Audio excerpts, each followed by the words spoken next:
Hello dear students, welcome to the first lecture of electrostatics. Students, आज के lecture में हम चार्ज के बारे में पढ़ने वाले हैं कि चार्ज क्या होता है, चार्ज की प्रॉपर्टीज क्या हैं, और उसके बाद मैं सीधा कूलम्स लॉ पे चला जाऊंगा। कुछ मेथड्स हैं चार्जिंग के, वो मैं आने वाली क्लास में डिस्कस करूंगा। कूलम्स लॉ ज्यादा इंपॉर्टेंट है, उसके क्वेश्चंस डायरेक्ट आते हैं तुम्हारे एग्जाम्स में। तो पहले थोड़ा चार्ज को डिस्कस कर लेते हैं। वैसे आपको पता ही है चार्ज के बारे में, आप +2 के स्टूडेंट्स हो, तो फिर भी मैं थोड़ा सा आपको बताता हूँ और फिर हम कूलम्स लॉ पे चलते हैं। तो सबसे पहला हमारा टॉपिक है इलेक्ट्रोस्टैटिक्स। क्या होता है बच्चों? इलेक्ट्रोस्टैटिक्स मतलब हमें चार्जेस को स्टडी करना है। कौन से चार्जेस को स्टडी करना है? जो रेस्ट पे हो। रेस्ट पे मतलब समझते हो ना, रेस्ट पे होने चाहिए चार्जेस। मान लो यहाँ पर एक प्रोटॉन पड़ा हुआ है, आपको पता है प्रोटॉन एक चार्ज पार्टिकल है, प्रोटॉन के ऊपर पॉजिटिव चार्ज होता है। मान लो किसी लोकेशन पे प्रोटॉन पड़ा हुआ है, तो उस प्रोटॉन के अराउंड का जो रीजन है ना, वो मॉडिफाई हो जाता है। वहां पे उसके आसपास अगर कोई एक इलेक्ट्रॉन गलती से चला गया, उस इलेक्ट्रॉन पे फोर्स लगेगी और प्रोटॉन उसको अपनी तरफ खींच लेगा। और अगर उसके आसपास कोई प्रोटॉन चला गया, पॉजिटिव चार्ज पार्टिकल, उस पर भी फोर्स लगेगी और वो उसके ऑपोजिट डायरेक्शन में भाग जाएगा। मतलब अगर हमारे पास एक पॉजिटिव चार्ज पार्टिकल है, तो उस पॉजिटिव चार्ज पार्टिकल के अराउंड जो स्पेस है वो कुछ मॉडिफाई हो जाती है, वहां पे इलेक्ट्रिक फील्ड आ जाती है। उस इलेक्ट्रिक फील्ड को कैसे कैलकुलेट करते हैं वो हम इस चैप्टर में सीखेंगे। तो रेस्ट पे होना चाहिए लेकिन वो चार्ज पार्टिकल, ठीक है। अगर ऐसा है, चाहे इलेक्ट्रॉन है, प्रोटॉन है, नॉट इवन इलेक्ट्रॉन प्रोटॉन, मान लो आपके पास एक वायर है, मान लो ये पेन है, इस पेन को मैंने चार्ज कर दिया, ठीक है, इस पे पॉजिटिव चार्ज है, लेकिन ये रेस्ट पे होना चाहिए। और आप चाहते हो कि अगर मैं इस पेन से कुछ दूरी पर एक इलेक्ट्रॉन रखूं, उस इलेक्ट्रॉन पे कितनी फोर्स लग रही है मुझे पता चल जाए। मान लो मैंने यहाँ पे इलेक्ट्रॉन रखा, कितनी फोर्स लग रही है वो मुझे कैलकुलेट करना है, ठीक है, उसका एक्सेलरेशन कितना हो जाता है ये हमें फाइंड करना है। तो वो सारा कुछ हम इलेक्ट्रोस्टैटिक्स में स्टडी करेंगे। बड़ा इंटरेस्टिंग टॉपिक है ये, ठीक है। तो सबसे पहली बात, it is the study of charges at rest. Study क्या करना है? जो भी चार्जेस के इफेक्ट्स है, इलेक्ट्रिक फील्ड प्रोड्यूस होती है चार्जेस की वजह से, अगर वो रेस्ट पे होते हैं तो उस इलेक्ट्रिक फील्ड को स्टडी करना है, ठीक है। ये है इलेक्ट्रोस्टैटिक्स। अब इलेक्ट्रोस्टैटिक्स जो है, जो चार्जेस की बात कर रहे हैं, तो चार्ज को स्टडी करना तो बहुत इंपॉर्टेंट है। फिर चार्ज के बिना तो हमारी बात नहीं बनेगी ना। देखो चार्ज क्या है? मैटर। सब कुछ हमारे अराउंड जितना भी मैटर है वो एटम्स का बना हुआ है। आप सबको पता है everything is made up of atoms. Atoms के अंदर क्या होता है आप सबको पता है? एटम्स के अंदर एक न्यूक्लियस होता है, न्यूक्लियस के अंदर होता है पॉजिटिव चार्ज, न्यूक्लियस के ऊपर होता है पॉजिटिव चार्ज, और कुछ हमारे पास इलेक्ट्रॉन्स होते हैं जो न्यूक्लियस के अराउंड घूमते हैं। देखते हैं कैसा होता है एटम। देखो एटम ऐसा होता है, एक positive core which is very very small, इसका साइज पता कितना होता है? 10 टू द पावर -15 मीटर। देखो कितना छोटा है ये न्यूक्लियस, ठीक है। और इसके अराउंड ऑर्बिट्स में, जैसे मान लो ये एक ऑर्बिट है, जैसे हमारी अर्थ सन के अराउंड किसी ऑर्बिट में घूमती है ना, ऐसे ही ऑर्बिट में इलेक्ट्रॉन्स, इलेक्ट्रॉन भी एक पार्टिकल है, उसकी भी प्रॉपर्टी है चार्ज। जैसे न्यूक्लियस के ऊपर भी चार्ज होता है, इलेक्ट्रॉन के ऊपर भी चार्ज होता है। तो ये इलेक्ट्रॉन ना, मान लो हाइड्रोजन एटम है, सिंगल इलेक्ट्रॉन, ये घूमता रहता है इस न्यूक्लियस के अराउंड। लेकिन ओवरऑल अगर एटम की बात करें तो जितना इलेक्ट्रॉन पे चार्ज है उतना ही न्यूक्लियस पे चार्ज है, दोनों का टोटल चार्ज 0 है। Atom is electrically neutral. तो जितना कुछ भी है हमारे अराउंड वो एटम्स का बना हुआ है। अब अगर मैं किसी एटम में से एक इलेक्ट्रॉन निकाल लूं, तो पीछे क्या बचा? सिर्फ न्यूक्लियस। न्यूक्लियस के ऊपर होगा पॉजिटिव चार्ज। अगर मैं एटम को, उस सब्सटेंस को जो कि एक न्यूट्रल सब्सटेंस है, उसको कुछ इलेक्ट्रॉन्स दे दूं, तो उसके ऊपर आ जाएगा नेगेटिव चार्ज, ठीक है। इसको बोलते हैं चार्जिंग प्रोसेस। तो वो जो चार्जिंग प्रोसेस है वो आने वाली वीडियो में मैं आपको करवाऊंगा। आज सिर्फ हम चार्ज को स्टडी करेंगे और कूलम्स लॉ पढ़ेंगे, ठीक है। तो चार्ज बेसिकली जैसा मास होता है वैसे ही एक प्रॉपर्टी है मैटर की। इसको बोल सकते हैं inherent property of matter. Inherent का मतलब होता है बाय नेचर, जो भगवान ने, कुदरत ने उसको दे रखी है ना। इनहेरेंट प्रॉपर्टी ऑफ मैटर, ठीक है, जिसके कारण electric and magnetic effects produce होते हैं और फेल होते हैं, ठीक है। ये छोटी छोटी डेफिनेशंस मैं लिख दिया करूंगा, बाकी आप जो मैं पीडीएफ नोट्स आपके साथ शेयर कर रहा हूं टेलीग्राम ग्रुप के अंदर, और इस लेक्चर की डिस्क्रिप्शन में भी आपको पीडीएफ नोट्स मिल जाएंगे। वो आपने थोरो नोट्स वहां से स्टडी करने हैं। लेक्चर ध्यान से सुनना है, समझना है, और ये शॉर्ट नोट्स भी आप साथ साथ बना सकते हो, ठीक है। चलो, तो inherent property of matter due to which electric and magnetic effects can be produced not even produce, even feel, experienced, ठीक है, एंड एक्सपीरियंस्ड। अगर मान लो मेरे पास एक चार्ज पार्टिकल है तो उसको देख के नहीं पता चलेगा वो चार्ज पार्टिकल है, उसके पास एक दूसरा चार्ज पार्टिकल लेके जब तक नहीं आएंगे तब तक उस इफेक्ट को हम फील नहीं कर सकते, तो इसको चार्ज बोलते हैं, ठीक है। अब चार्ज बहुत सारे पार्टिकल्स पे होता है, मैं थोड़ा ऐसे एग्जांपल देता हूं आपको। आपने सुना होगा इलेक्ट्रॉन, ठीक है, इलेक्ट्रॉन पे चार्ज होता है -1.6 10⁻⁻19 कूलम। कूलम जो है ऐसा यूनिट है चार्ज का, भी डिफाइन करेंगे। प्रोटॉन भी सुना है तुम लोगों ने, प्रोटॉन पे चार्ज होता है जितना इलेक्ट्रॉन पे होता है, बट डिफरेंट काइंड का होता है, इसलिए उसको पॉजिटिव बोल दिया। देखो फिजिक्स में क्या होता है कि हमें हर एक फिजिकल फिनोमिना को मैथमेटिकली एक्सप्रेस करना है, तो मैथमेटिक्स में अगर दो डिफरेंट तरह की चीजों को आपने एक्सप्रेस करना है तो एक के ऊपर पॉजिटिव साइन लगाया जा सकता है, दूसरे के ऊपर नेगेटिव साइन लगाया जा सकता है, मतलब दोनों का बिहेवियर डिफरेंट है। तो प्रोटॉन पे चार्ज है 1.6 10⁻⁻19 कूलम, जितना इलेक्ट्रॉन पे उतना ही प्रोटॉन पे। अब इसका ये मतलब नहीं है कि प्रोटॉन का चार्ज इलेक्ट्रॉन के चार्ज से 2 गुना बड़ा है। तो अगर मैं तुम्हें बोलूं कि भाई प्रोटॉन के चार्ज में से इलेक्ट्रॉन का चार्ज माइनस करके बताओ कितना डिफरेंस है, तो आप बोल दोगे sir 2 times 1.6 10⁻⁻19 coulomb, but this is wrong. Magnitude दोनों का सेम है लेकिन नेचर दोनों का डिफरेंट है, ऐसे बोलेंगे, ठीक है। मतलब दोनों पे चार्ज की जो अमाउंट है वो इक्वल है बट डिफरेंट तरह का चार्ज है। तो ये प्रोटॉन हो गया, इलेक्ट्रॉन हो गया, इसके अलावा बहुत सारे पार्टिकल्स हैं, मैं लिस्ट बना देता हूं, आप देख लो, बस एक बार सुन लो कितने पार्टिकल्स पे चार्ज होता है। देखो हमारे पास अगर कोई भी न्यूक्लियस है, सिर्फ एक न्यूक्लियस ले लेंगे ना, तो उस पर पॉजिटिव चार्ज हो जाएगा। एग्जाम्पल के तौर पे अल्फा पार्टिकल होता है, हम आगे जाके पढ़ेंगे यूनिट नंबर 7 में जाके, उसमें अल्फा पार्टिकल देखेंगे। बेसिकली न्यूक्लियस होता है हीलियम का, न्यूक्लियस ऑफ हीलियम होता है अल्फा पार्टिकल, ठीक है। उसके ऊपर चार्ज कितना होता है 2e। ई क्या है? ई बच्चे एलिमेंट्री चार्ज, जैसे इलेक्ट्रॉन का मैंने बताया ना 1.6 10⁻⁻19 कूलम, इसको ई बोल दिया जाता है, स्मॉल ई से डिनोट कर लेते हैं, इसको बोलते हैं elementary charge that can be transferred, इसको हम ट्रांसफर कर सकते हैं, ठीक है। चलो तो ये हो गया ई, स्मॉल ई, ओके। जैसे न्यूक्लियस ऑफ हीलियम बोल दिया मैंने, इसी तरह से किसी भी पार्टिकल का न्यूक्लियस वो पॉजिटिव चार्ज होगा। कितना पॉजिटिव चार्ज होगा बच्चों? जितने उसके अंदर प्रोटॉन्स होंगे उससे आप इस फैक्टर को मल्टीप्लाई कर दो, उतना चार्ज होता है। मतलब जो एटॉमिक नंबर होता है, मैं बता देता हूं, चार्ज ऑफ न्यूक्लियस होता है प्लस जेड ई, ठीक है। जेड एटॉमिक नंबर है, ई मैंने आपको बता दिया, ये वाला फैक्टर है, ठीक है, okay.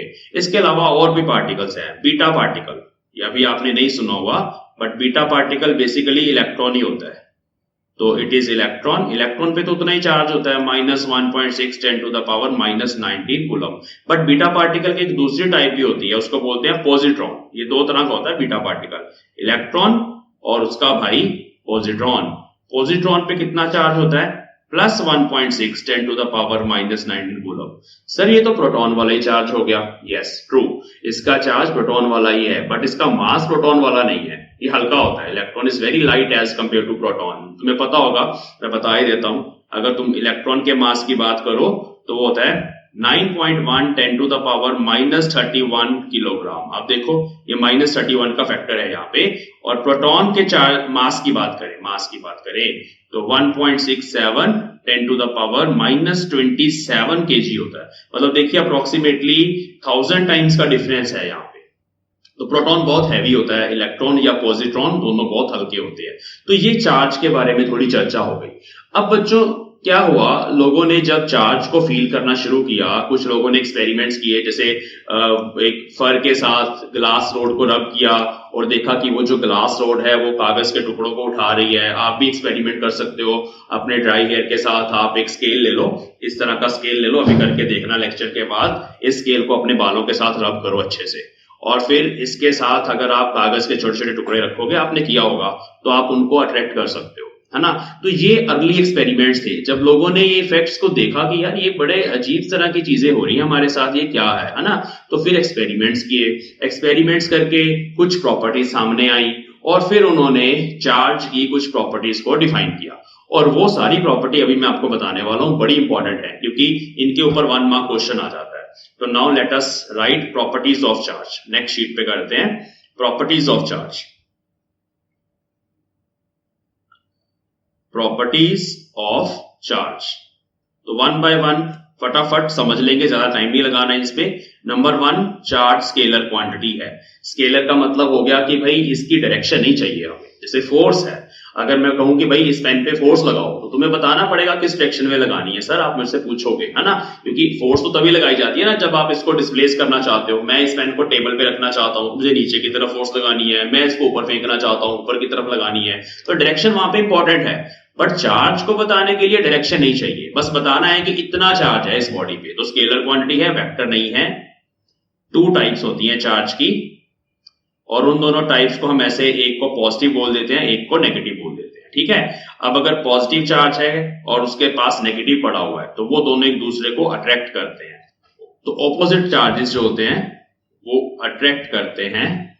Opposite charges attract each other, and अगर एक नेगेटिव है उसके पास नेगेटिव रख दिया, मतलब सिमिलर हैं, तो वो रिपेल करेंगे। जैसे पॉजिटिव के पास भी अगर आप एक पॉजिटिव चार्ज रख दो, वो रिपेल करेंगे। ठीक है, देखो आगे जाके इस तरह के क्वेश्चंस आएंगे। एक रिजिड सपोर्ट होगी, एक थ्रेड के साथ ऐसे दो बोल्स हैंग करी होंगी, उन दोनों बोल्स पे पॉजिटिव चार्ज होगा, तभी वो रिपेल करके ऐसे खुल गई हैं। ठीक है, तो अब पूछा जाएगा कि भी बताओ इन पे चार्ज कितना है, अगर ये डिस्टेंस आर इतना है, मास इतना है। तो इस तरह के क्वेश्चन अभी आने वाले हैं थोड़ी देर में। तो दो तरह के चार्जेस होते हैं, सेम तरह के चार्जेस एक दूसरे को रिपेल करते हैं, ऑपोजिट तरह के चार्जेस एक दूसरे को अट्रैक्ट करते हैं। Third very important property which is very important, charge जो है ना वो क्वांटाइज्ड होता है। क्वांटाइज्ड, इसको क्वांटाइजेशन ऑफ चार्ज भी बोलते हैं। बच्चे क्वांटाइजेशन का मतलब है कि भाई चार्ज को अगर एक बॉडी से दूसरी बॉडी पे ट्रांसफर करना है आपको, तो आप हमेशा एक पैकेट की फॉर्म में ट्रांसफर कर सकते हो। मतलब ये नहीं कि जितना मर्जी चार्ज ट्रांसफर कर दो। मान लो ये एक बॉडी है, इसको मैंने नेगेटिव चार्ज देना है, तो जितना भी मैं नेगेटिव चार्ज देना चाहता हूं वो होगा इंटेग्रल मल्टीपल ऑफ ई। ये ई क्या है, अभी मैंने आपको बताया, ई एलिमेंट्री चार्ज है जिसको हम ट्रांसफर कर सकते हैं।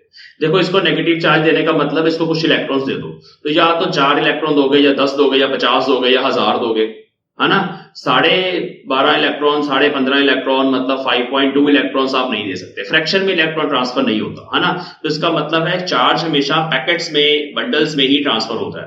तो इसको हम ऐसे लिखते हैं कि मान लो अगर हमारे पास एक बॉडी है, इस बॉडी के ऊपर टोटल चार्ज Q है, तो वो टोटल चार्ज Q हमेशा इंटेग्रल मल्टीपल ऑफ E होगा। प्लस माइनस हो सकता है, अगर पॉजिटिव चार्ज है तो प्लस NE होगा, और अगर नेगेटिव चार्ज है तो माइनस NE होगा। N यहाँ पे इंटीजर है। इंटीजर समझते हो आप, इंटीजर मतलब 1 2 3 4 5, फ्रैक्शन नहीं हो सकता यहाँ पे। ठीक है, तो मतलब मान लो 2 कूलम चार्ज है इसके ऊपर, और वो 2 कूलम चार्ज हमेशा आप लिख सकते हो N टाइम्स E होगा। और E क्या है वहां पे, E एलिमेंट्री चार्ज है। E को आप यहाँ पे पुट कर दो 1.6 10 टू द पावर -19 कूलम, तो वहां से नंबर ऑफ प्रोटॉन्स आ जाएंगे। पॉजिटिव चार्ज है ना, तो एक्स्ट्रा प्रोटॉन्स कितने हैं वो आपको पता चल जाएगा।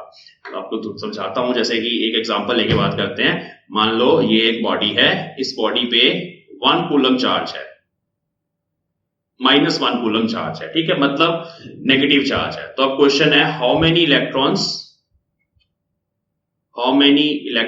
आर रिक्वायर्ड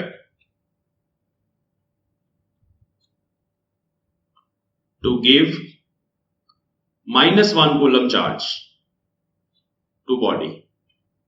ठीक है, ये क्वेश्चन आ गया। या ऐसे भी बोल सकते हैं कि कितने इलेक्ट्रॉन्स 1 कूलम चार्ज बनाते हैं। ठीक है, सीधा सीधा ये। तो आप ये इक्वेशन यूज कर लोगे, आपको पता ही है कि total charge N times E होगा। अब मैंने यहाँ माइनस इसलिए लगा दिया क्योंकि चार्ज नेगेटिव गिवन है, तो -1 coulomb is -N times E। Minus से माइनस कट जाएगा, चाहे आप पॉजिटिव लिख लेते, 1 coulomb is equal to N times E। चलिए, तो यहां से N निकालना है। N आ जाएगा 1/E। E होता है 1.6 10 टू द पावर -19 कूलम। इसको आप सॉल्व कर लेंगे। N एक नंबर है, बिल्कुल इसमें कंफ्यूजन नहीं होनी। C से C कट जाएगा, ऊपर 1 कूलम था, नीचे भी कूलम है, तो एक नंबर आएगा। वो नंबर आएगा 6.25 into 10 to the power 18 electrons. मतलब इतने इलेक्ट्रॉन्स 1 कूलम चार्ज बनाते हैं। इस फैक्टर को याद कर लो। अगर मैं पूछूं 2 कूलम चार्ज में कितने इलेक्ट्रॉन्स होंगे, इसको 2 से मल्टीप्लाई कर दो। 10 कूलम चार्ज में कितने इलेक्ट्रॉन्स होंगे, इसको 10 से मल्टीप्लाई कर दो। तो ये है number of electrons in -1 coulomb charge. तो देयरफॉर आप नोट कर लीजिए, नोट है यहाँ पे, number of electrons in -1 coulomb charge कितने होते हैं? 6.25 इंटू 10 टू द पावर 18। इतने ज्यादा इलेक्ट्रॉन्स होते हैं, 18 10 टू द पावर 18, है ना। तो ये है next property, charge is quantize. इसको क्वांटाइजेशन ऑफ चार्ज भी बोलते हैं। अच्छा, इसको लिखना कैसे एग्जाम में अगर पूछ ले, what do you mean by quantization of charge, आप उसके लिए मेरे पीडीएफ नोट्स यूज कर सकते हो जो लेक्चर के डिस्क्रिप्शन के अंदर हैं। थॉरोली वहां पे डिटेल में लिखा हुआ है कि क्वांटाइजेशन ऑफ चार्ज का मीनिंग क्या है। आप यहां समझ ले बस इस चीज को, और नोट्स आप फॉलो कर सकते हैं कोई भी। मेन है कि फिजिक्स समझ आनी चाहिए, ठीक है। तो अपना सारा फोकस कॉन्सेप्ट को समझने में लगाना हमने इन लेक्चर्स में। आगे चलते हैं। नेक्स्ट प्रॉपर्टी है बच्चों हमारी जो बहुत ज्यादा इंपॉर्टेंट है कि चार्ज हमेशा किसी भी फिजिकल और केमिकल प्रोसेस में कंजर्व्ड रहता है। तो fourth property conservation of charge. इसकी ना एग्जांपल्स आ जाती हैं एग्जाम में। कंजर्वेशन ऑफ चार्ज किसी भी फिजिकल और केमिकल प्रोसेस में। तो केमिस्ट्री की तो बहुत सारी एग्जांपल्स हैं। आप कोई भी रिएक्शन लिखो और आपको पता है कि एटॉमिक नंबर इक्वल होने चाहिए। फिजिक्स की कौन सी एग्जांपल्स हैं कंजर्वेशन ऑफ चार्ज को लेके? देखिए, एक प्रोसेस होती है फिजिक्स में जो हम आने वाले लेक्चर्स में, आने वाले चैप्टर्स में पढ़ेंगे, उसको बोलते हैं पेयर प्रोडक्शन। पेयर प्रोडक्शन होती है एक प्रोसेस, ये 1 मार्क के लिए एग्जाम में पूछ ली जाती है। और एक बड़ी इंपॉर्टेंट प्रोसेस होती है which is called pair annihilation. Just ये 2 प्रोसेसेस आपको पता होनी चाहिए, ठीक है। देखो, एनिहाइलेशन का मतलब होता है टूटना, खत्म हो जाना। प्रोडक्शन का मतलब होता है प्रोड्यूस होना, ठीक है। देखो, पेयर प्रोडक्शन में क्या होता है, मान लो आपके पास एक हैवी न्यूक्लियस है, ये न्यूक्लियस के पास होती है, ठीक है, हैवी न्यूक्लियस, और एक गामा रे। गामा शायद आपने सुना है, गामा रे ना न्यूक्लियस के अंदर से निकलने वाली इलेक्ट्रोमैग्नेटिक वेव है जो अनस्टेबल होने के कारण, न्यूक्लियस के अनस्टेबल होने के कारण निकलती है। गामा रेज आप गूगल पे सर्च करिए, बहुत सारा कंटेंट मिल जाएगा, वैसे इतना बहुत है। तो जब एक गामा रे न्यूक्लियस के पास से होके निकलती है बच्चों, तो उसका मोमेंटम कंजर्व होने की वजह से वहां पे एक इलेक्ट्रॉन निकलता है और एक पॉजिट्रॉन निकलता है। ये 2 पार्टिकल वहां से निकलते हैं, ठीक है। इस प्रोसेस को ऐसे लिखा जाता है, gamma rays changes two electron plus positron. इसको बोला जाता है पॉजिट्रॉन, इलेक्ट्रॉन का भाई बट ऑपोजिट चार्ज का है, ये इलेक्ट्रॉन है। ये एक फिजिकल प्रोसेस है जो हमने एक्सपेरिमेंटली वेरीफाई करी हुई है। तो गामा रे इन दोनों में कन्वर्ट हो जाती है। अब गामा रे पे टोटल चार्ज कितना होता है? गामा रे पे Q होता है 0, इलेक्ट्रॉन पे होता है -E, पॉजिट्रॉन पे होता है +E। अगर मैं इन दोनों को भी ऐड कर दूं तो Q आ जाएगा 0। मतलब प्रोसेस के पहले भी टोटल चार्ज वहां पे जितना भी इन्वॉल्व था वो 0 था, और इसी गामा रे से इलेक्ट्रॉन और पॉजिट्रॉन बनते हैं। अच्छा, ये ना बहुत ब्यूटीफुल एग्जांपल है एनर्जी की मैटर में कन्वर्जन की। Energy converted to matter. आपने आइंस्टाइन की फेमस इक्वेशन सुनी होगी, E = mc²। ये बोलता है कि एनर्जी और मास दोनों एक जैसी ही चीजें हैं। एनर्जी और मास इंटर कन्वर्टिबल हैं। एनर्जी को मास में कन्वर्ट कर सकते हो, मास को एनर्जी में कन्वर्ट कर सकते हो। तो यहां पे देखो, गामा रे एक एनर्जी है, वेव है, लाइट है, उसमें से 2 मासिव पार्टिकल्स निकले। इलेक्ट्रॉन का मास होता है, पॉजिट्रॉन का मास होता है। तो ये E = mc² की भी एग्जांपल है। अच्छा, पेयर एनिहाइलेशन इसी का रिवर्स प्रोसेस है। वो ऐसा होता है कि एक इलेक्ट्रॉन और एक पॉजिट्रॉन दोनों एक दूसरे के साथ टकराते हैं, जब ऐसे, ठीक है, एक पॉइंट पे आके टकरा गए, दोनों ऑपोजिट डायरेक्शन में आए, टकरा गए, ठीक है। तो जब वो दोनों एक दूसरे के साथ कोलाइड करते हैं, उनका जितना भी मास है एनर्जी में कन्वर्ट हो जाता है। तो वहां पे 2 गामा रेज फोटॉन्स निकलते हैं, किधर चला जाएगा और एक ऑपोजिट डायरेक्शन में चला जाएगा। अब ये भी एक कोलिजन प्रोसेस है। कोलिजन में लीनियर मोमेंटम हमेशा कंजर्व होता है, आपने पढ़ा हुआ है +1 क्लास में। तो यहाँ पे जैसे 2 इलेक्ट्रॉन्स ऐसे टकराए, उनका टोटल मोमेंटम 0 था। बिफोर कोलिजन ऑपोजिट डायरेक्शन से आ रहे थे, और जब आफ्टर कोलिजन वो दोनों ऑपोजिट डायरेक्शन में ही जाएंगे, क्योंकि आफ्टर कोलिजन भी टोटल मोमेंटम 0 ही होना चाहिए। तो जो भी पार्टिकल्स वहां से निकले, गामा रे फोटॉन्स, वो ऑपोजिट डायरेक्शंस में चले गए। इसको बोलते हैं पेयर एनिहाइलेशन। और ये देखो, ये मास की एनर्जी में कन्वर्जन है। आपने रामायण, महाभारत इस तरह के सीरीज देखे होंगे, वहां ऐसे 2 जब तीर आगे ऐसे मिलते हैं, 2 एरो से टकराते हैं आपस में, तो वहां पे एनर्जी निकलती है। वो सेम चीज आप ऐसे इसको अंडरस्टैंड कर सकते हो कि 2 पार्टिकल्स आपस में टकराए और वहां से गामा रेज निकली। इस प्रोसेस को ऐसे लिखा जाता है, gamma electron plus positron changes to gamma plus gamma. अब यहां पर भी चार्ज माइनस ई, यहां प्लस ई, ठीक है, दोनों पे। तो ये दोनों ऐड होके Q 0 हो गया, ऐसे नीचे लिख देंगे ब्रैकेट के अंदर। और यहां पर भी 0 चार्ज और प्लस 0 चार्ज, तो टोटल यहां पर भी चार्ज 0। तो चार्ज कंजर्व है। अच्छा, ये तो हो गई जो नेचर में होने वाली प्रोसेसेस हैं। इवन जब हम किसी बॉडी को चार्ज करते हैं तब भी चार्ज कंजर्व रहता है। ये बड़ा इंपॉर्टेंट पॉइंट है, ध्यान से समझना। जितनी भी एग्जांपल्स मैं बता रहा हूं ना, 1 मार्क 2 मार्क क्वेश्चंस को हैंडल करने के लिए इंपॉर्टेंट है। देखो, मान लो मेरे पास एक बैलून है, प्यारा सा सुंदर सा बैलून। इस बैलून को मैंने अपनी शर्ट के साथ, यहां मेरी शर्ट है, ये इसके साथ मैंने रब किया। ये चार्जिंग का एक तरीका है। देखो, जब हम दो चीजों को ऐसे रब करते हैं, हीट एनर्जी जनरेट होती है बच्चों। उस हीट एनर्जी के जनरेट होने से इलेक्ट्रॉन्स जो कि न्यूक्लियस के साथ बाउंड है, बट अब उनको हीट एनर्जी मिली, वो न्यूक्लियस को छोड़ देते हैं। जो इलेक्ट्रॉन लूजली बाउंड होगा वो जल्दी बाहर आ जाएगा अपने न्यूक्लियस से और वो दूसरी बॉडी पे चला जाएगा, ठीक है। तो एक बॉडी से इलेक्ट्रॉन दूसरी बॉडी पे ट्रांसफर हो जाते हैं। तो मान लो जब मैंने इन दोनों बॉडीज को रब किया, कुछ इलेक्ट्रॉन्स बैलून पे आ गए। अब ये इलेक्ट्रॉन्स कहीं से प्रोड्यूस थोड़ी हुए हैं। यहाँ पे जो -Q चार्ज डेवलप हुआ है वो कहीं से आया थोड़ी है, पैदा थोड़ी हुआ है, वो ट्रांसफर हुआ है। कहां से ट्रांसफर हुआ है? शर्ट ने इलेक्ट्रॉन्स दिए हैं बैलून को। शर्ट के इलेक्ट्रॉन जल्दी निकल आए, वो बैलून पे चले गए। लेकिन जो पूरा सिस्टम है हमारा, सिस्टम क्या है? शर्ट प्लस बैलून, उस पे टोटल चार्ज पहले भी 0 था, न्यूट्रल थी दोनों बॉडीज, और रबिंग करने के बाद भी टोटल चार्ज दोनों पे 0 ही है। तो ये आपने समझना है, this is the example of conservation of charge, ठीक है।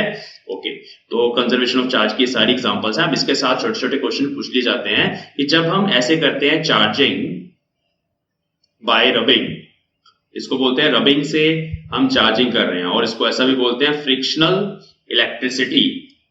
फ्रिक्शन फोर्स लग रही है वहां पे, तो फ्रिक्शनल इलेक्ट्रिसिटी भी बोलते हैं इसको।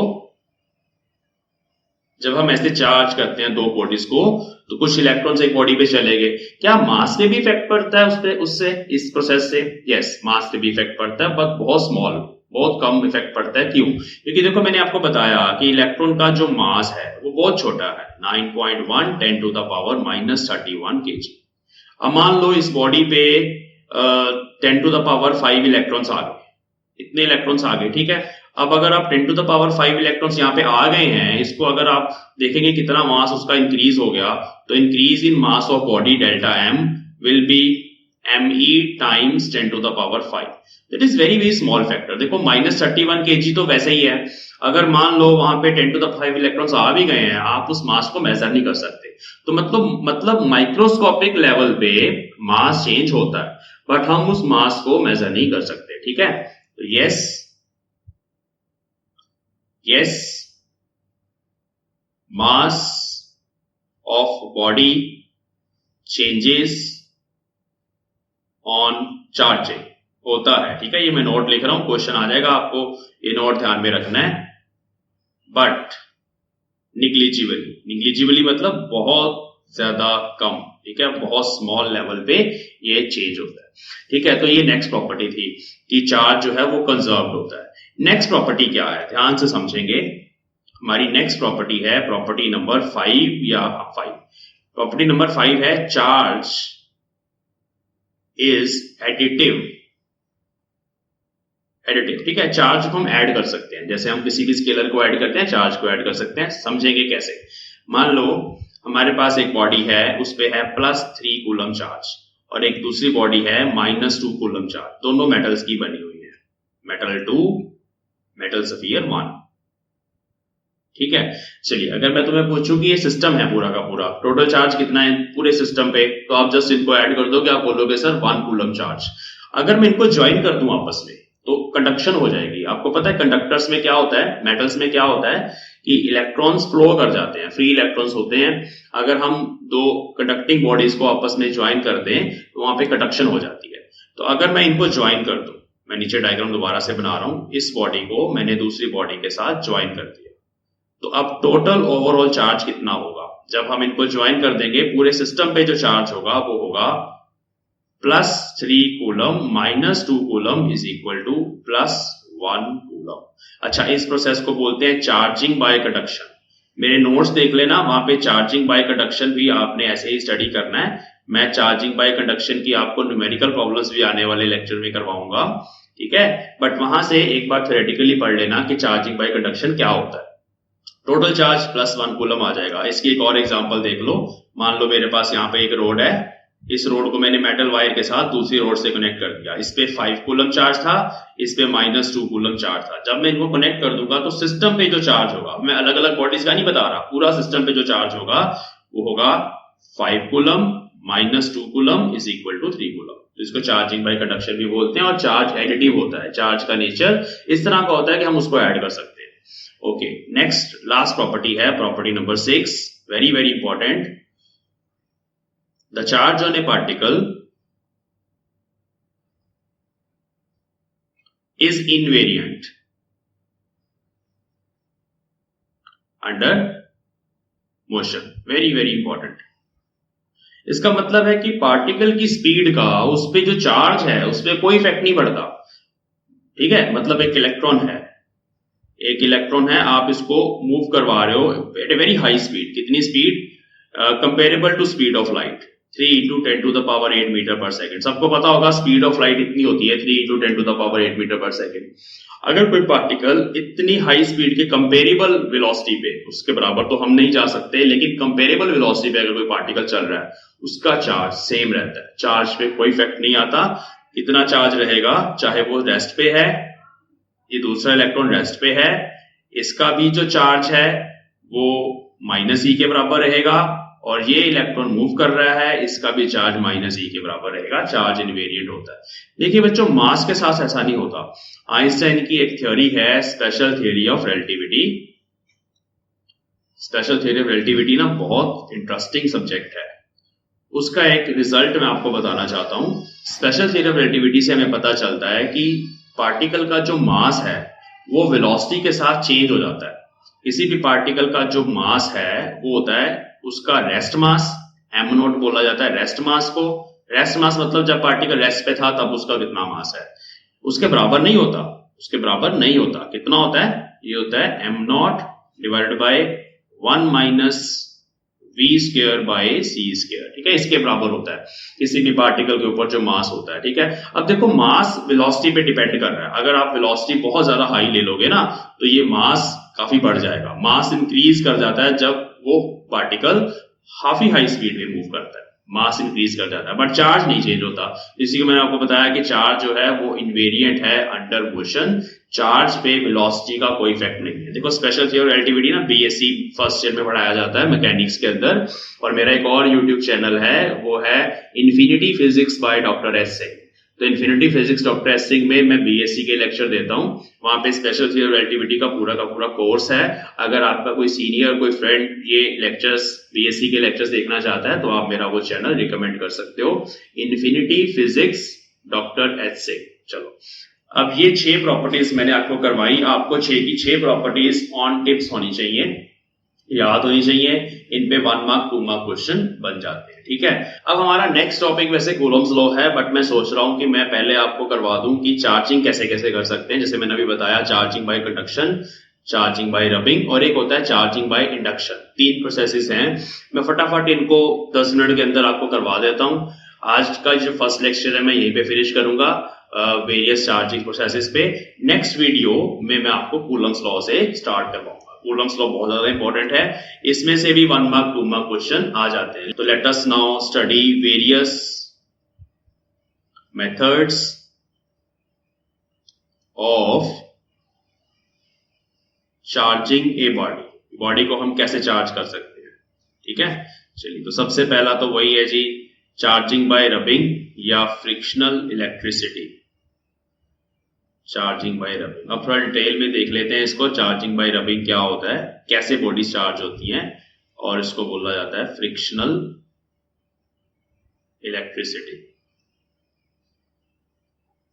देखिए, 2 बॉडीज हैं, एक है बॉडी ए, एक है बॉडी बी। मैंने इनको आपस में रब करना शुरू किया। जब हम इनको रब करते हैं हीट एनर्जी जनरेट होती है। तो on rubbing heat energy is produced. अब ये हीट एनर्जी क्या करती है, ये इलेक्ट्रॉन्स को एनर्जी देती है, इलेक्ट्रॉन्स बाहर आने की कोशिश करते हैं। कौन सी बॉडी के इलेक्ट्रॉन्स पहले बाहर आएंगे? जो लूजली बाउंड होंगे, ठीक है। दो तरह के अलग अलग तरह की बॉडीज हैं, एक के इलेक्ट्रॉन्स ज्यादा टाइटली बाउंड होंगे, दूसरे के लूजली बाउंड होंगे। जो लूजली बाउंड होंगे वो इलेक्ट्रॉन्स बाहर आ जाएंगे। मैं आपको पूरी एक सीक्वेंस बताता हूं अभी कि किसके इलेक्ट्रॉन्स जल्दी बाहर आते हैं, ठीक है। हाँ जी, तो बॉडीज की बच्चे एक प्रॉपर्टी होती है, उसको बोलते हैं इलेक्ट्रोनेगेटिविटी। क्या होती है इलेक्ट्रोनेगेटिविटी? आपने सुना होगा, केमिस्ट्री में पढ़ाया जाता है। इलेक्ट्रोनेगेटिविटी होता है टेंडेंसी ऑफ ए बॉडी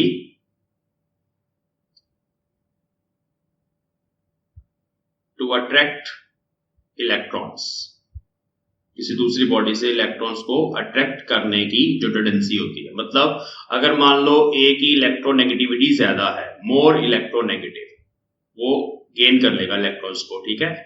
ये ज्यादा इलेक्ट्रोनेगेटिव है मान लो, तो इसका मतलब होगा कि इस पे इलेक्ट्रॉन्स आ जाएंगे, इलेक्ट्रॉन्स को अट्रैक्ट कर लेगा दूसरी बॉडी से। मतलब ये नेगेटिवली चार्ज हो जाएगी बॉडी, और दूसरी पे उतना ही पॉजिटिव चार्ज आएगा। चार्ज कंजर्व्ड होता है, जैसे मैंने बताया, जितने इलेक्ट्रॉन्स उधर से ट्रांसफर होकर इधर आएंगे उतना पीछे पॉजिटिव चार्ज बचेगा। सिस्टम का चार्ज 0 है, पहले भी 0 था, ठीक है। अच्छा, एक और प्रॉपर्टी होती है, उसको बोलते हैं work function. Work function, work function होता है कि भाई कितनी एनर्जी चाहिए किसी बॉडी से इलेक्ट्रॉन्स को निकालने के लिए। जितना ज्यादा वर्क फंक्शन होगा किसी बॉडी का, उतनी ज्यादा एनर्जी चाहिए। मतलब वर्क फंक्शन ज्यादा होने का मतलब है कि इलेक्ट्रॉन्स आर टाइटली बाउंड, ठीक है। तो work function is the energy required, energy to eject electrons, electrons को इजेक्ट करना है, ठीक है, बॉडी से। तो कितनी एनर्जी चाहिए, उसी को वर्क फंक्शन बोलते हैं। अब मान लो दो बॉडीज हैं, फिर से ए बॉडी और बी बॉडी, इसका वर्क फंक्शन W1, इसका W2, और मान लेते हैं W1 W2 से बड़ा है। मतलब अब ए में से इलेक्ट्रॉन्स निकालने हैं, ज्यादा एनर्जी चाहिए। अब अगर तुम दो बॉडीज को ऐसे रब कर रहे हो, हीट एनर्जी दोनों के लिए ऑलमोस्ट सेम प्रोड्यूस होगी। अब लेकिन उसको W1 बड़ा है, ए में से इलेक्ट्रॉन निकालने के लिए एनर्जी ज्यादा चाहिए, तो उसका मतलब है ए के इलेक्ट्रॉन्स बाहर नहीं आएंगे, बी के इलेक्ट्रॉन्स पहले बाहर आ जाएंगे। जिसका वर्क फंक्शन छोटा, उसके इलेक्ट्रॉन्स को आसानी से निकाल सकते हो बाहर। तो मतलब बी के इलेक्ट्रॉन्स आसानी से निकल आएंगे, मतलब बी पे फिर से पॉजिटिव चार्ज आ जाएगा यहाँ पे, ठीक है। उसके इलेक्ट्रॉन्स आसानी से निकल आएंगे, और निकल के आएंगे कहाँ पे? ए पे, क्योंकि उसको रब कर रहे थे, तो ए के ऊपर नेगेटिव चार्ज आ जाएगा। मतलब जिसका भी वर्क फंक्शन ज्यादा होगा दोनों बॉडीज में से, उनको रब करने से जिसका वर्क फंक्शन ज्यादा है उस पे नेगेटिव चार्ज आएगा। तो ये चार्जिंग बाय रबिंग की सारी डिटेल्स हैं। इसके साथ साथ हमारे पास एक सीक्वेंस है, उस सीक्वेंस को अगर आप फॉलो करेंगे तो आप बता सकते हो कौन सी बॉडी पॉजिटिवली चार्ज होगी और कौन सी बॉडी नेगेटिवली चार्ज होगी। वो मैं सीक्वेंस अभी आपको दिखा रहा हूं। ओके, तो ये अभी स्क्रीन पे जो आपको सीक्वेंस नजर आ रही है, इसमें ऊपर पॉजिटिव एंड है, नीचे नेगेटिव एंड है। मतलब आप ऊपर वाली किसी भी बॉडी को नीचे वाली किसी भी बॉडी के साथ रब करोगे, जैसे एबोनाइट रोड को आपने नाइलॉन से रब कर दिया, तो जो नाइलॉन है उस पे पॉजिटिव चार्ज आएगा और एबोनाइट रोड पे नेगेटिव चार्ज आएगा। अब ये 1 मार्क क्वेश्चन बन जाता है कि भाई हमने फर को रब किया वूल के साथ तो क्या होगा। तो फर को अगर आपने वूल के साथ रब किया, फर पे नेगेटिव चार्ज आएगा, वूल पे पॉजिटिव चार्ज आएगा। अगर मान लो ग्लास रोड को आपने कॉटन के साथ रब किया, तो ग्लास रोड पे पॉजिटिव चार्ज आएगा, कॉटन पे नेगेटिव चार्ज आएगा। तो इस सीक्वेंस को आप याद रख सकते हो। इसकी 2-3 चीजें इंपॉर्टेंट हैं, जैसे ग्लास का क्वेश्चन आता है, ड्राई हेयर, फर और एबोनाइट रोड, ये 3-4 चीजें ज्यादा इंपॉर्टेंट है, इनको अपने दिमाग में रखना। चलिए, नेक्स्ट जो हमारे पास चार्जिंग प्रोसेस है, that is charging by conduction. ठीक है, कंडक्शन से भी चार्जिंग हो जाती है। देखिए, कंडक्शन से ज्यादातर हमारे पास चार्जिंग तब होती है जब दोनों बॉडीज कंडक्टर हैं, ठीक है। एक बॉडी है बॉडी ए, दूसरी बॉडी है बॉडी बी, ठीक है। मान लो इस पे चार्ज है Q1, इस पे चार्ज है Q2। इस पे पॉजिटिव ले सकते हैं आप, मान लो एक पे पॉजिटिव है दूसरे पे नेगेटिव है, या दोनों पॉजिटिव भी हो सकते हैं लेकिन बड़े छोटे होंगे, ठीक है, दूसरे पे नेगेटिव है। तो जब हम इन दोनों बॉडीज को आपस में कनेक्ट करते हैं with the help of a wire, तो यहाँ पे चार्जेस ट्रांसफर होने शुरू हो जाते हैं, क्योंकि कंडक्टर्स हैं, कंडक्टर में चार्जेस फ्लो करते हैं। तो चार्ज ट्रांसफर हो जाता है, ट्रांसफर होने के बाद दोनों बॉडीज का जो नया चार्ज है वो डिफरेंट होता है। कितना होता है? अगर ये दोनों बॉडीज आइडेंटिकल हैं, मैं आपको बता रहा हूं, ये आइडेंटिकल बॉडीज के लिए मैं अभी आपको एक फॉर्मूला बता रहा हूं, ठीक है? आइडेंटिकल बॉडीज का मतलब होता है same size shape, shape size same लेना हमें। तो जैसे स्फेरिकल बॉडीज हैं दोनों, साइज भी दोनों का सेम है, तो जो फाइनल चार्ज आएगा, final charge on each body, देखो बड़ा आसान है, कितना होगा? देखो total charge of system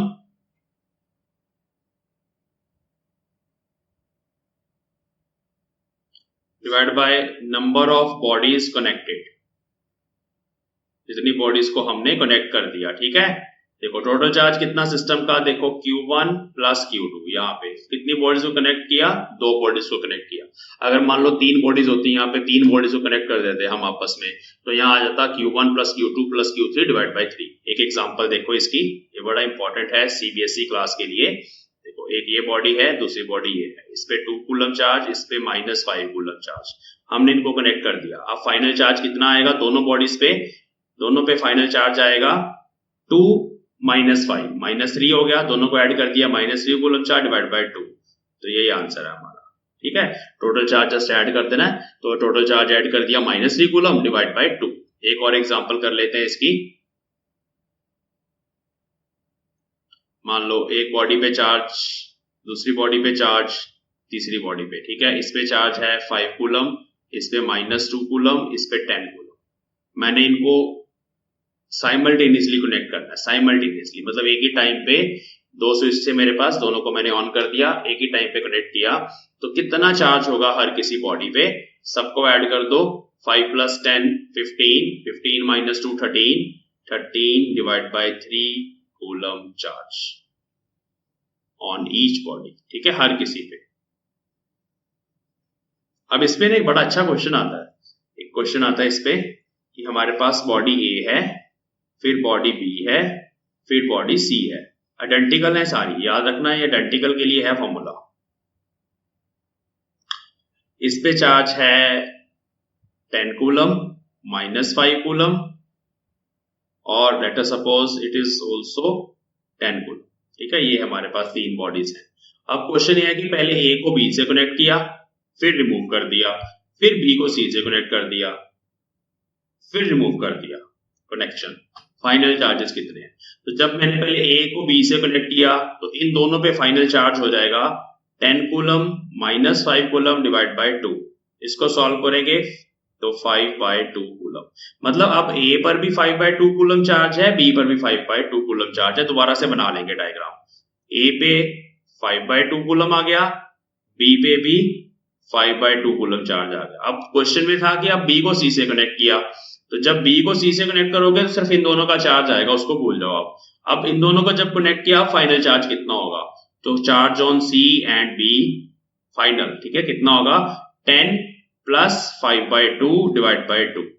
number 3, charging a body by induction. चलिए इंडक्शन का क्या मतलब है यहाँ पे देखिए। इस केस में बच्चे एक हमारे पास इंसुलेटर होगा, दूसरा कंडक्टर होगा, ठीक है? इस तरह से हम लेके चलेंगे। तो एक जो फर्स्ट बॉडी है that is a conductor, it is a conducting body. ये हमारे पास एक वुड का इंसुलेटिंग स्टैंड है, इंसुलेटिंग स्टैंड, ठीक है? और इसके ऊपर हमारे पास एक मेटेलिक सफियर है, let us suppose this is a metallic sphere. तो हम इस मेटल के सफियर को चार्ज करना चाहते हैं, लेकिन जो दूसरी बॉडी है उसकी हेल्प से करेंगे, बट उसको टच नहीं करेंगे, ठीक है? दूर से ही हम इसको चार्ज कर पाएंगे।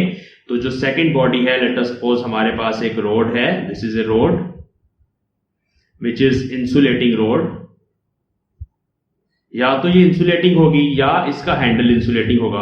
अगर ये मेटेलिक रोड है तो उसका हैंडल इंसुलेटिंग होना चाहिए, ताकि वो जो चार्ज है जिससे किसी बंदे ने इस रोड को पकड़ के रखा हुआ है ना, वो चार्ज अर्थ में फ्लो ना कर जाए, ठीक है? वो चार्ज न्यूट्रलाइज ना हो जाए, ठीक है? इसलिए ज्यादातर इंसुलेटिंग रोड है यहाँ पे। तो लेट अस सपोज इस रोड पे पॉजिटिव चार्ज है +Q चार्ज है, टोटल चार्ज, और वो पॉजिटिव है। अब जैसे ही आप इस रोड को इस मेटल के सफियर के पास लेके जाएंगे, बस पास लेके जाना है, उसको टच नहीं करना। मैं फिर से कह रहा हूं, तो दूर से ही ये वाले पॉजिटिव चार्जेस इस मेटल के अंदर जो फ्री इलेक्ट्रॉन्स हैं, क्योंकि मेटल है ना तो मेटल के अंदर इलेक्ट्रॉन्स होते हैं, और फ्री इलेक्ट्रॉन्स पे कौन सा चार्ज होता है? नेगेटिव चार्ज होता है। तो ये वाला पॉजिटिव चार्ज उन फ्री इलेक्ट्रॉन्स को अपनी तरफ अट्रैक्ट करेगा। तो मींस इस एंड पे, ये जो हमारे पास नियर एंड है, नियर टू रोड, उस पे सरफेस पे नेगेटिव चार्ज अक्यूमुलेट हो जाएगा।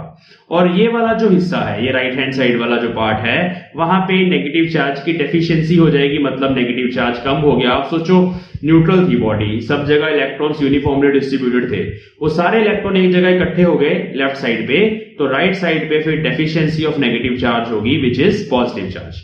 तो इस तरह यहां पे राइट साइड पे पॉजिटिव चार्ज आ गया। तो क्या ये बॉडी चार्ज हो चुकी है? नहीं हुई, अभी ये बॉडी चार्ज नहीं हुई, बट यहां पे इंड्यूस्ड चार्जेस आ गए हैं। This process is called induction. अभी तक की जो प्रोसेस हुई है that is called induction, and these charges are called induced charges.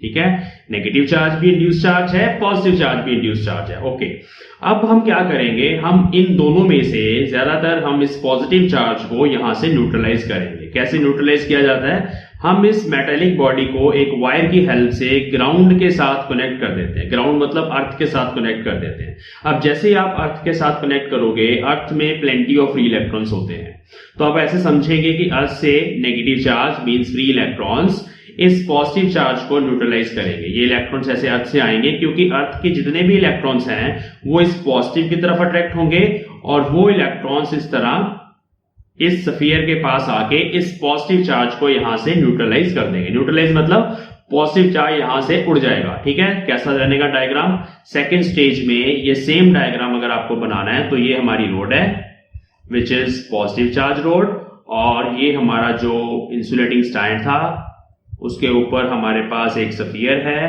उस स्फीयर पे अब सिर्फ और सिर्फ मेरे पास एक साइड पे नेगेटिव चार्ज बचेगा, जो कि इस पॉजिटिव चार्ज की वजह से एक साइड पे अट्रैक्टेड है। बच्चों, पॉजिटिव नेगेटिव एक दूसरे को अट्रैक्ट करते हैं, हमने अभी पढ़ा। तो इस तरह से इस साइड नेगेटिव चार्ज रहेगा और इस साइड पे ग्राउंड कनेक्टेड रहेगा, बट पॉजिटिव चार्ज न्यूट्रलाइज हो चुका है। अब क्या करना है? In the next step we will remove this ground. ठीक है, नेक्स्ट स्टेप में हम ग्राउंड को यहां से रिमूव करेंगे, वो मैं नेक्स्ट शीट पे करता हूं। तो जब आप ग्राउंड को यहां से रिमूव कर दोगे तो जो थर्ड स्टेज बनेगी इस प्रोसेस की वो ये बनेगी, ये हमारी रोड है एज इट इज। ठीक है, पॉजिटिव चार्ज रोड, और वो हमारा metallic sphere on insulating stand. This is our insulating stand.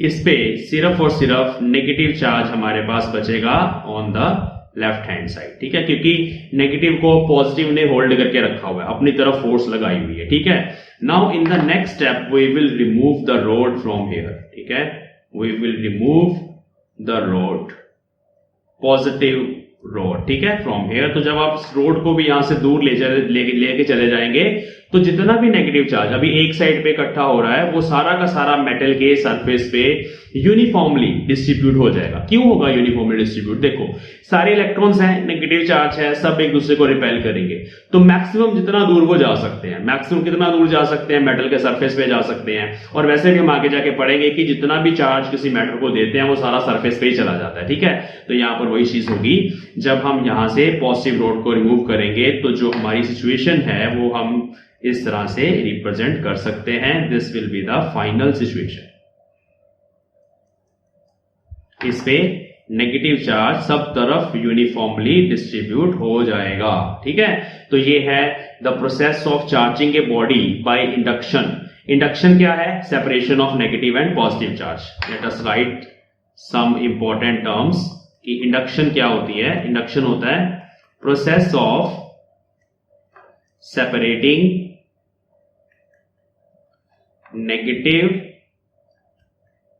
And positive charges. बस इतना सा कि हम उनको सेपरेट कर दें। ठीक है, और फिर सरफेस पे इंड्यूस चार्जेस अपीयर हो जाते हैं, उनको बाउंड चार्जेस भी बोलते हैं। बट ये मेटल है ना, तो मेटल के केस में फ्री चार्जेस। अगर ये इंसुलेटर का स्फीयर होता है, इंसुलेटिंग भी हो सकता है, ये एक बैलून भी हो सकता है। ठीक है, बैलून के पास अगर आप एक पॉजिटिव रोड ले जाओगे तो बैलून के भी एक साइड पे नेगेटिव चार्ज आ जाएगा। बट मेटल के केस में वो चार्ज ज्यादा आसानी से आ जाता है हमारे पास। ठीक है, तो यहां पे हम एक नोट लिखेंगे, the charges which appear on surface are induced charges। ठीक है, इनको बोला जाता है induced charges। अब हमारा क्वेश्चन है कि सर कितना चार्ज आएगा इस मेटल के स्फीयर के ऊपर। तो अगर ये आपको क्वेश्चन आ जाए तो इसका आंसर है how much charge will be there on metal sphere.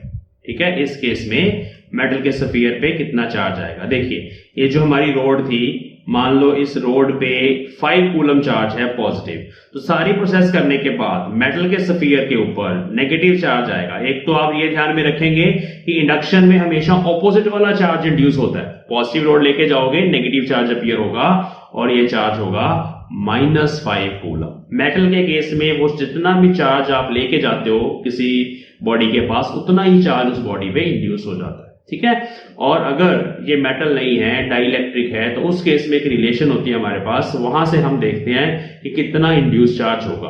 वो रिलेशन मैं यहां पे आपको बता देता हूं, जस्ट एक फॉर्मूला छोटा सा अपने ध्यान में रखना। अदरवाइज ये क्वेश्चन मैं अगर आपको बताऊं तो कंपटीशन में ये वाला क्वेश्चन आता है, बट चलिए यहाँ पे रिलेटेड है तो मैं अभी बता रहा हूं। ठीक है, okay, so in case of dielectric और इंसुलेटर, देखो डाइलेक्ट्रिक और इंसुलेटर दो चीजों का एक ही नाम है। ठीक है, ऐसा मटेरियल जिसमें फ्री इलेक्ट्रॉन्स ना हो, जो इलेक्ट्रिसिटी को कंडक्ट ना करे, उसको डाइलेक्ट्रिक या इंसुलेटर बोला जाता है।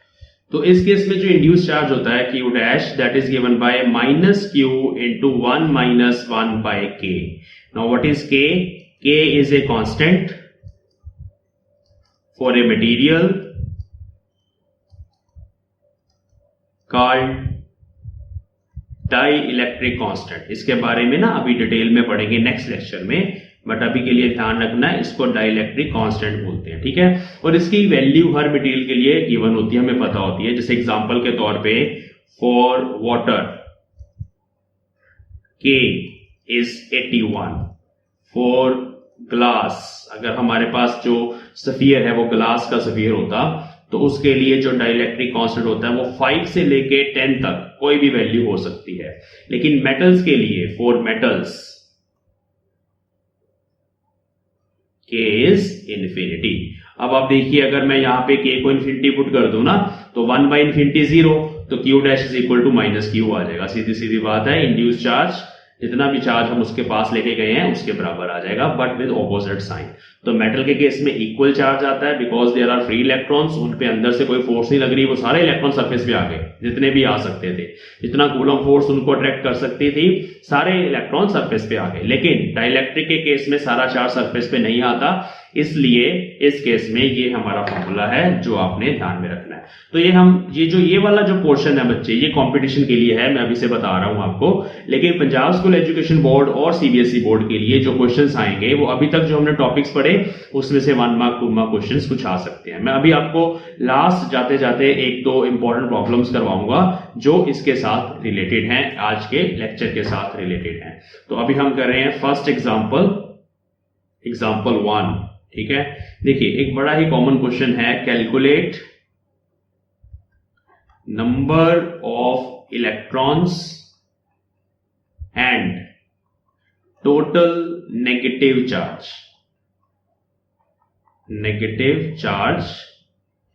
इन ए कप ऑफ वाटर। ठीक है, चलिए हमें देखना है कि मेरे पास पानी का कप है, उसके अंदर कितने इलेक्ट्रॉन्स हैं और कितना नेगेटिव चार्ज है। ठीक है, देखिए कैसे, तो चलिए इसको सॉल्व करते हैं। देखिए हम वाटर की बात कर रहे हैं which is H2O।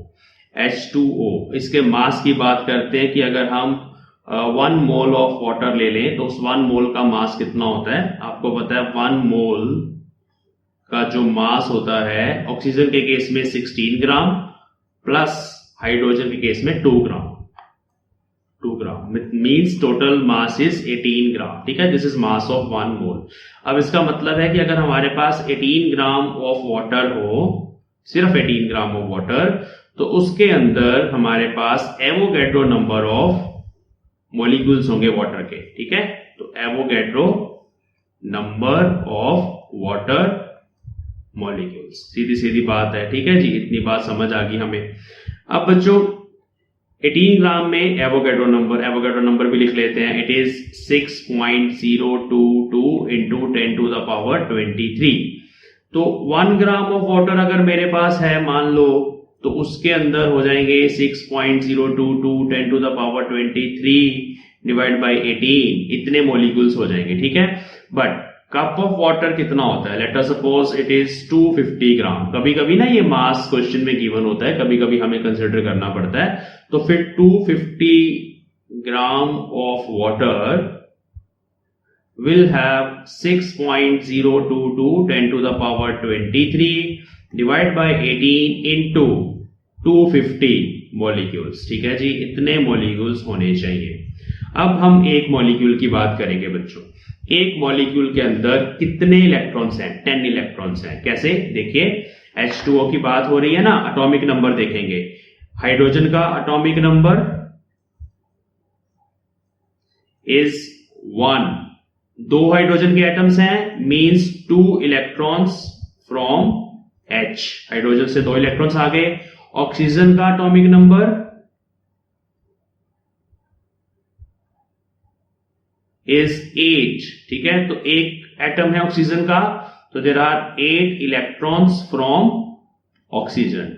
Total electrons in 1 molecule, total electrons in 1 molecule, ठीक है। मतलब ये जो मैंने आपके सामने H2 लिखा हुआ है, इस एक मॉलिक्यूल के अंदर 10 इलेक्ट्रॉन्स होते हैं बच्चों, ठीक है। और these are number of molecules and these are number of electrons in 1 molecule. इनको मल्टीप्लाई करेंगे, you will get total number of electrons, ठीक है। तो नेक्स्ट शीट पे इसको कंप्लीट कर लेते हैं। Total number of electrons, number of electrons in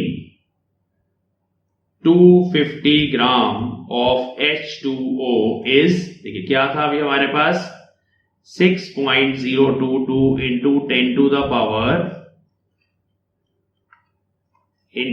the power 23 divided by 18 into 250 into 10, because there are 10 electrons in 1 molecule. So these are the number of electrons. Now you want to calculate total charge.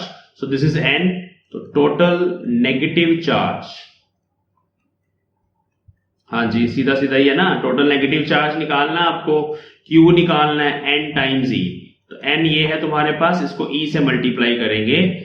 6.022 10 to the power 23 into 2500 divided by 18 into E. What is E? E is charge on each electron. वो आपको मैंने बताया, charge on each electron होता है 1.6 into 10 to the power minus 19 coulomb. तो आप इन दोनों factors को मल्टीप्लाई करते हैं आपस में, तो इस फैक्टर को कैलकुलेट कर लेंगे ना, तो आंसर आ जाएगा 1.34 into 10 to the power 7 coulomb with negative sign, because total negative charge पूछा है तो नेगेटिव में आंसर आ जाएगा, ठीक है। तो इस तरह से मोल कंसेप्ट को यूज करके हम किसी भी सब्सटेंस में कितना नेगेटिव चार्ज है या कितना पॉजिटिव चार्ज है वो फाइंड कर सकते हैं। Total charge will always be 0, क्योंकि अगर कप ऑफ वाटर की बात करो वो इलेक्ट्रीफाइड नहीं है, वो चार्ज नहीं है। जितना नेगेटिव चार्ज है उतना पॉजिटिव है, जितने इलेक्ट्रॉन्स हैं उतने प्रोटॉन्स हैं, ठीक है। इस बात को ध्यान में रखना। But negative charge will be given by this. थोड़ा सा आपको एवोगैड्रो नंबर के बारे में बताते हैं। देखो, एवोगैड्रो नंबर जो है ना, ये एक कॉन्सेप्ट है कि इसमें नंबर फिक्स कर दिया हमने, which number is 6.02 10 to the power 23। अब अगर हम बात करें कि मेरे पास ऑक्सीजन के इतने एटम्स हैं, Na नंबर ऑफ एटम्स, तो उनका मास होता है 16 ग्राम, आपको पता है एटॉमिक मास, ठीक है। और अगर हम बात करें हाइड्रोजन के एवोगैड्रो नंबर ऑफ पार्टिकल्स हैं या एटम्स हैं, तो 1 ग्राम होता है। इसीलिए ये कॉन्सेप्ट यूज किया हमने कि भाई जैसे H2O वाटर का मॉलिक्यूल है, टोटल 18 ग्राम 1 मोल का मास है, तो 1 मोल के अंदर एवोगैड्रो नंबर ऑफ पार्टिकल्स होते हैं, ये याद रखना। अगर तुम 18 ग्राम पानी ले लोगे ना एक चम्मच के अंदर, मान लो 18 ग्राम पानी ले लिया आपने, तो उसके अंदर कितने नंबर ऑफ वाटर मॉलिक्यूल्स होंगे? 6.022 10 to the power 23। तो इस तरह से मोल कंसेप्ट यूज करके हम किसी भी गिवन मास के अंदर कितने नंबर ऑफ मॉलिक्यूल्स या कितने नंबर ऑफ एटम्स प्रेजेंट हैं वो हम फाइंड कर सकते हैं, ठीक है बच्चों। चलिए, तो यहाँ पे मैं अपना आज का लेक्चर फिनिश करता हूँ। आज के लेक्चर में मेन चीजें हमने properties of charge particles, properties of charge ये पढ़ी। उसके बाद हमने वेरियस मेथड्स ऑफ चार्जिंग करे हैं, ठीक है। नेक्स्ट लेक्चर में हम कूलम्स लॉ से स्टार्ट करेंगे। It is very important lecture. इस टॉपिक में हम सीखेंगे कि अगर मेरे पास 2 पॉइंट चार्ज पार्टिकल्स हैं और वो रेस्ट पे हैं, तो उनके इन बिटवीन हम फोर्स कैसे कैलकुलेट करते हैं, क्या फॉर्मूला होता है, फोर्स की डायरेक्शन कैसे फाइंड करते हैं। फिर हम 2 चार्जेस को एक्सटेंड करके 3-4 चार्जेस तक ले जाएंगे। प्रिंसिपल ऑफ सुपरपोजिशन पढ़ेंगे नेक्स्ट लेक्चर में कि अगर आपके पास एक सिंगल चार्ज पार्टिकल है, उसके अराउंड नंबर ऑफ चार्जेस पड़े हैं, तो वो सारे चार्जेस मिलके उस पार्टिकल पे कितनी फोर्स लगाएंगे और कैसे हम उस फोर्स को कैलकुलेट करेंगे, ये हम अपनी नेक्स्ट वीडियो में करेंगे। तो तब तक के लिए आप इस लेक्चर को रिवाइज करिए, स्क्रीन को पॉज करके अपने नोट्स बनाइए। जहां पे आपको लगे कि अभी मुझे ये लिखना है कॉपी पे, अपने नोट्स बना लीजिए। इस लेक्चर की डिस्क्रिप्शन में मैंने पूरे चैप्टर के handwritten PDF notes upload किए हुए हैं, वहां से आप नोट्स डाउनलोड कर सकते हो और साथ साथ ये वाले शॉर्ट नोट्स बना सकते हो। ठीक है बच्चों, तो हम अपनी नेक्स्ट क्लास में मिलेंगे। Thanks for watching.